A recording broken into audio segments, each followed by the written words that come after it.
नमस्कार। आपके अपने YouTube चैनल मेरे मन की बात में मैं महेंद्र सुंदरियाल। आज चर्चा मणिपुर की स्थिति पर। जो यूपीएससी में पहाड़ के कुछ बच्चे एग्ज़ाम दे रहे हैं तो उन्होंने मेरे से आग्रह किया था कि मणिपुर के बैकग्राउंड के बारे में कुछ बताएं। तो उनके लिए आज ये इस चैनल से मैं शुरू कर रहा हूँ, इस चैनल पर बता रहा हूँ, क्योंकि दूसरा चैनल जो है वो किसी वजह से बंद है। जब वो चालू होगा तो फिर वही हम क्रम चालू रखेंगे उसी हिसाब से। आज ये विशेष क्योंकि मणिपुर पे जो हमारा जो श्रृंखला थी उससे अलग मणिपुर पे कहा गया, तो इसलिए फिर आज इस चैनल पे आया हूँ। दो रीज़न ये हैं उसके। तो मणिपुर में जो है वो 3 मई से जो है वो पिछले 3 महीने करीब होने को हैं, 3 मई से लगातार हिंसा और अराजकता हो रही है। और जितनी वहाँ हिंसा और अराजकता हो रही है उतनी दिल्ली में पॉलिटिक्स भी हो रही है। विपक्ष ने और कांग्रेस ने जो है वो पार्लियामेंट ठप की हुई है, कोई कामकाज नहीं होने दे रहे हैं कि पहले उस पर जो है वो की जाए। पॉलिटिकल चर्चा बाद में करते हैं, पहले उसके मणिपुर की जो पृष्ठभूमि है, जो उसकी बैकग्राउंड है इस पूरी समस्या के, पहले उसको करते हैं।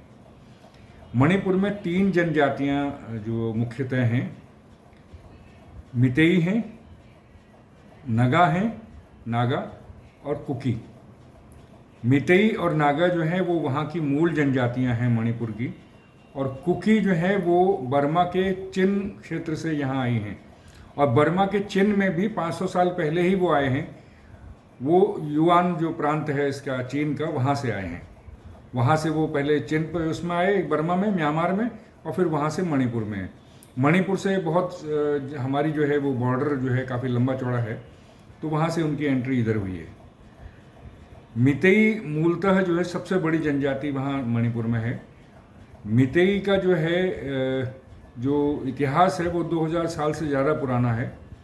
2000 साल की उनकी रिकॉर्डेड हिस्ट्री है, जिसमें उनके राजाओं का उल्लेख है, राजवंश का पूरा उल्लेख है मितेई राजवंश का। हालांकि मितेई अकेली एक जनजाति नहीं है, उसके साथ जो है सब डिवीज़न भी हैं, लेकिन मितेई मेन उनको कहा जाता है।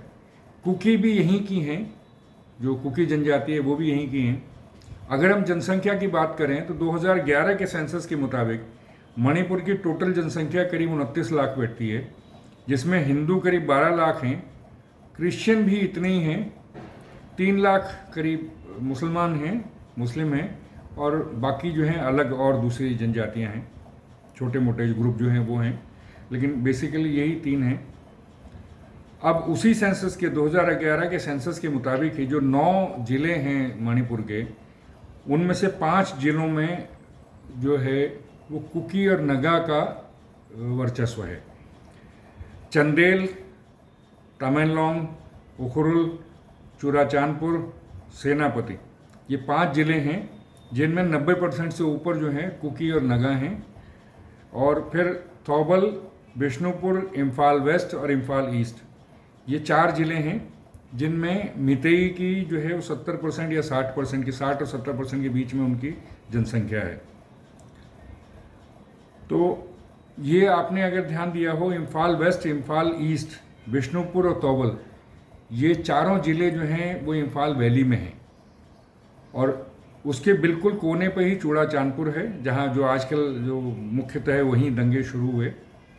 और बाकी जो ज़िले हैं वो हिल एरियाज़ हैं, पहाड़ी क्षेत्र हैं। तो कहने का मतलब है कि मितेई जो है वो इम्फाल वैली में ही हैं, जो मैदानी क्षेत्र है मणिपुर का, और ये कुकी और नगा, इनका वर्चस्व जो है वो पहाड़ी ज़िलों पर है।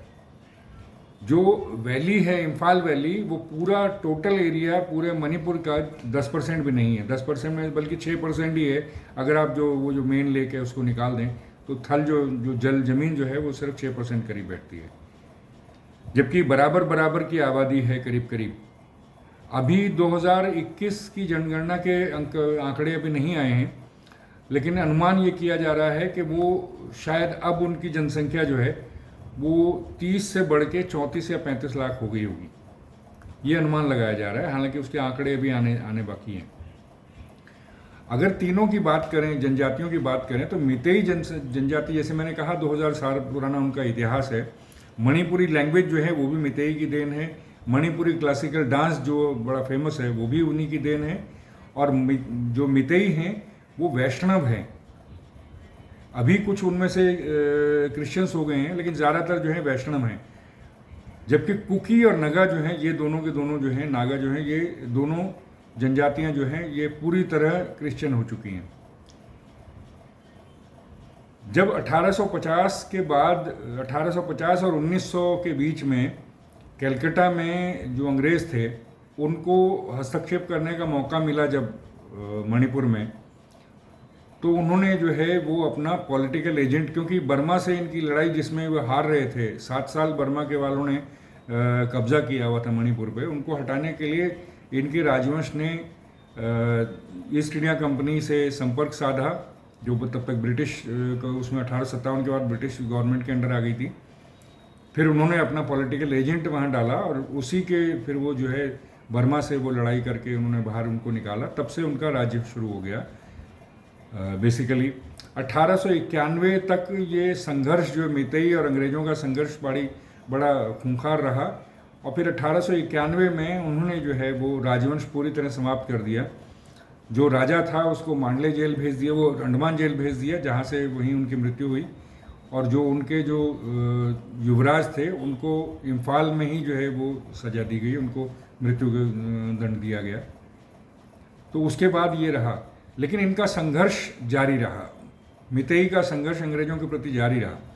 उसकी काट करने के लिए 1850 के बाद ही धीरे धीरे इन्होंने चिन क्षेत्र से जो है वो कुकीज़ को बसाना शुरू किया, जो पहाड़ी ज़िले हैं उनमें बसाना शुरू किया, और नागाज़ को भी जो है वो क्रिश्चियंस में कन्वर्ट कर दिया। मिशनरीज़ का खेल पूरे नॉर्थ ईस्ट में आपको मालूम है रहा।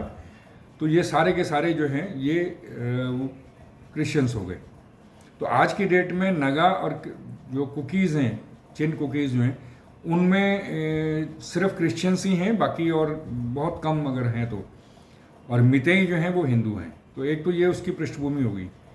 दूसरा ये है कि अंग्रेज़ों ने क्योंकि कुकीज़ को लाके बिठाया था, इसलिए बिठाया था ताकि मितेई पे कंट्रोल किया जा सके, तो इसलिए विशेष सुविधाएं उनको दी गई। एक तो उनको शेड्यूल ट्राइब डिक्लेयर कर दिया, तो जो सरकारी प्रेशर है उनको हर उसमें मिला, एक तो ये उनका रहा। और दूसरा जो क्या किया है उन्होंने कि मितेई को उन्होंने जो है वो इम्फाल वैली में ही लिमिटेड कर दिया। मितेई अगर चाहें तो आज की डेट में अगर कोई वैली में रहने वाला मितेई अगर पहाड़ में ख़रीदना चाहता है ज़मीन, तो वो उसको अलाउड नहीं है। अंग्रेज चले गए, 1949 में मणिपुर भारत में विलय हो गया, लेकिन हमारी जो सरकारें केंद्र में रही हैं, दिल्ली में रही हैं, वो हमेशा नॉर्थ ईस्ट के प्रति उदासीन रही हैं। इतनी उदासीन रही हैं कि अगर आप दिल्ली में अगर आप पूछें किसी को, कोई नॉर्थ ईस्ट का कोई अगर लड़का या लड़की जा रहे हैं, तो उसको या बहुत गलत नामों से उसको बुलाते हैं। इनको नहीं मालूम है कि ये राज्य हमारे भारत में ही है। इतनी बुरी हालत रही है, न तो वहाँ कभी इंफ्रास्ट्रक्चर डेवलप किया, न किसी तरह की सुविधाएं दी, न कभी ध्यान दिया।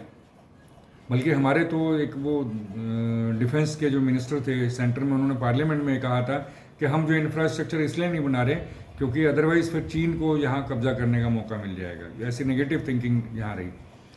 इसी नेगेटिव थिंकिंग का एक और उदाहरण जो है वो 2008 में मिलता है, जब जो उग्रवादी थे, उग्रवादियों से इनका केंद्र का जो है वो समझौता हुआ। उसमें इन्होंने क्या किया कि जो कुकीज़ और नगाज़ जो उग्रवादी जो ग्रुप थे, उनको उन्होंने कहा कि आप अपने कैंप चलाते रहिए, कोई प्रॉब्लम नहीं है, आप हमसे सिर्फ युद्ध मत कीजिए, आप कैंप चलाइए, हथियार रखिए, और आपको एक उग्रवादी के लिए 6,000 रुपये महीना आपको दिया जाएगा।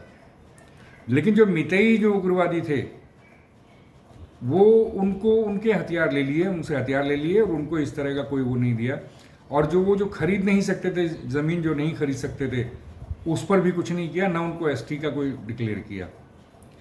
अब इसमें क्यों वहाँ उग्रवाद है नॉर्थ ईस्ट में, सबको मालूम है। जब गवर्नमेंट, सेंट्रल गवर्नमेंट ने पूरा नेगलेक्ट किया हुआ था, तो उनके पास क्या बचा? ये जो एरिया, चिन वाला जो एरिया है, ये बर्मा का जो है गोल्डन ट्रायंगल जो ड्रग ट्रेड का है, ये उसका केंद्र है, उसका एक कोना ये है। तो यहाँ जब डेवलपमेंट कुछ नहीं है, एम्प्लॉयमेंट कुछ नहीं है, तो आप क्या करेंगे? या तो ड्रग एडिक्ट होंगे, ड्रग में चले जाएंगे, उसके ट्रेड में चले जाएंगे, ड्रग एडिक्ट हो जाएंगे, या फिर आप जो है वो हथियार पकड़ लेंगे। तो इसीलिए पूरे नॉर्थ ईस्ट में इंसर्जेंसी रही है, और यही मणिपुर में भी रहा। अब ये खेल तो यहाँ तक तो वो हो गया। अब क्या हुआ है कि एसटी डिक्लेयर करने के लिए मीतेई ने हमेशा संघर्ष किया, हमेशा प्रदर्शन किए, सब कुछ किया, फिर वो कोर्ट्स में भी गए हैं। गुवाहाटी में जो नॉर्थ ईस्ट का जो हाई कोर्ट है उसने जो है उसके एक बेंच ने मणिपुर सरकार को, बीरेंद्र सिंह की जो बीजेपी की गवर्नमेंट है वहाँ, उसको निर्देश दिया कि इनको एसटी डिक्लेयर करवाने के लिए आप कंसिडर कीजिए, इनकी जो पिटीशन जो है उसको कंसिडर कीजिए और केंद्र को उस बारे में बताइए कि ये कर सकते हैं या नहीं कर सकते।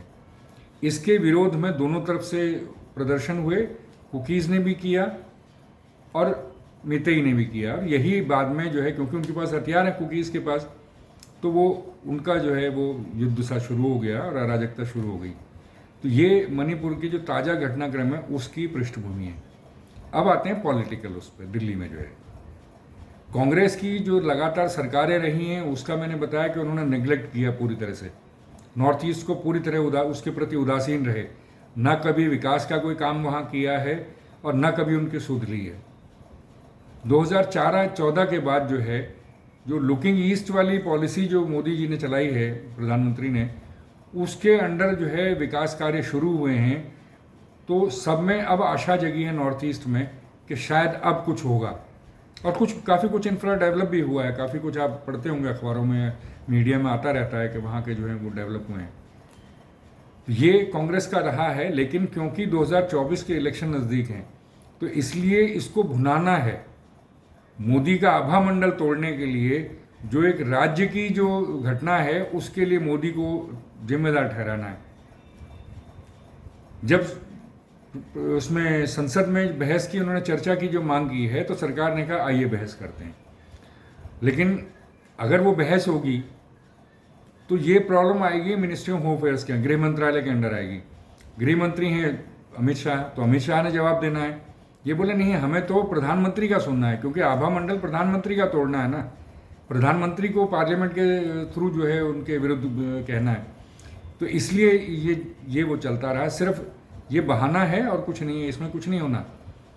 ये सत्य है कि ये अविश्वास प्रस्ताव के अंत में जब प्रधानमंत्री जवाब देंगे, जो इसको अपनी जीत बता रहे हैं कि हमने प्रधानमंत्री को बाध्य कर दिया है, पार्लियामेंट में आके खड़े होंगे, इस विषय पे बोलेंगे, तो जिस दिन प्रधानमंत्री खड़े हुए तो वो सिर्फ मणिपुर की बात नहीं करेंगे, वो कांग्रेस के जो शासित जो और प्रदेश हैं, छत्तीसगढ़ है, राजस्थान है, इनके बारे में भी बात करेंगे, यहाँ हुई घटनाओं के बारे में बात करेंगे।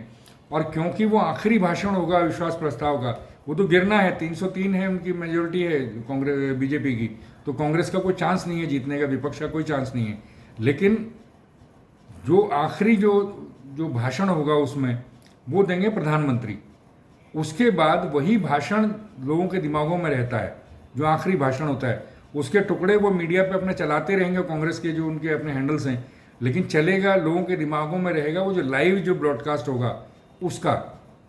तो इसका होना ये है, इतना ही है। अविश्वास प्रस्ताव का मतलब जो है वो इतना ही है। इसके पीछे मंशा मैंने बताया कि प्रधानमंत्री का आभा मंडल तोड़ना है नरेंद्र मोदी का, और इसकी जो स्ट्रेटजी है वो ये है कि हम इसको एक जीत बतानी है कि हमने ये है। इन्होंने पार्लियामेंट में खूब बोलना है, 2 दिन खूब बोला जाएगा, तीसरे दिन प्रधानमंत्री जवाब देंगे। तो ये इसका ताज़ा वो है। बाकी अभी जो है वहाँ थोड़ी शांति है। सुप्रीम कोर्ट से भी थोड़ा बहुत जो इंडिकेशंस मिल रहे हैं वो शायद ये है कि वो भी सरकार को आड़े हाथों ले रही है, उन्होंने भी आंकड़े मंगाए हैं सारे, वो हो रहा है। लेकिन उसमें भी ऐसा कुछ नहीं, कोई SIT अगर सुप्रीम कोर्ट गठित भी कर देगी तो भी वो अलग से तो कुछ होना नहीं है, वही सब कुछ होना है। तो ये आज का घटनाक्रम है। तो मेरा अंदाज़ा है कि इससे काफ़ी आपके सवाल वो होंगे। बाकी आपकी अगर कोई क्वेरी होगी तो मुझे ज़रूर बताइएगा, तो अगले अंक में फिर उनको डिस्कस करेंगे। तब तक के लिए नमस्कार।